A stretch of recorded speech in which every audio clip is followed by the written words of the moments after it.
भोपळा गावचे ग्रामस्थ आज रास्ता रोको आंदोलन करतायत।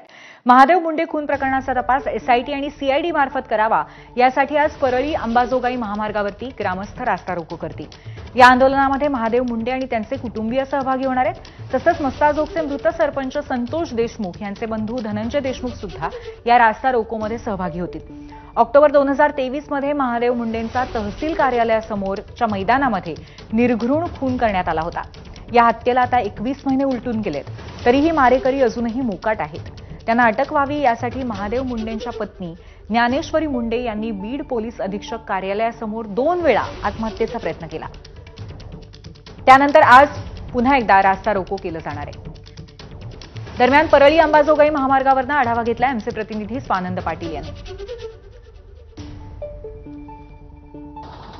परळीतील व्यापारी महादेव मुंडे यांच्या हत्येला 21 महिने उलटूनही अद्यापही या प्रकरणातील कुठलाही आरोपी पोलिसांनी ताब्यात घेतलेला नाहीये आणि त्याच अनुषंगाने आज कनेरवाडी आणि भोपळा गावचे जे ग्रामस्थ आहेत हे रास्ता रोको आंदोलन करणार आहेत। मी सध्या त्याच रस्त्यावर आहे। हा मार्ग परळीवरून अंबाजोगाईकडे जातो आणि याच मार्गावर आज ह्या दोन्ही ग्रामस्थांकडून रास्ता रोको करण्यात येणार आहे।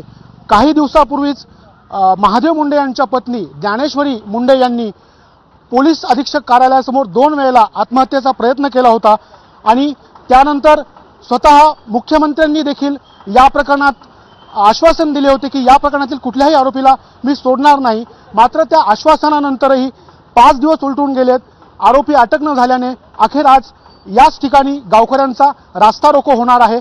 आणि विशेष म्हणजे आपण जर बघितलं तर गेल्या काही दिवसात जे मराठा आंदोलक आहेत मनोज जरांगे पाटील हे देखील महादेव मुंडे यांच्या कुटुंबियांच्या भेटीला आले होते आणि त्यांनी देखील न्यायाच्या या लढाईत मी तुमच्या सोबत असल्याचे सांगितले होते। आता या कनेरवाडी गावात रास्ता रोको जरी होणार असला तरी इथून पुढे जे गाव आहे ते महादेव मुंडे यांचं भोपळा गाव आहे आणि भोपळा गावचे ग्रामस्थ आणि कनेरवाडचे गावचे ग्रामस्थ जे आहेत ते याच ठिकाणी रास्ता रोको आंदोलन करणार आहेत। कॅमेरामॅन धनंजय दारुंटेसह मी स्वानंद पाटील, एबीपी माझा, परळी, बीड।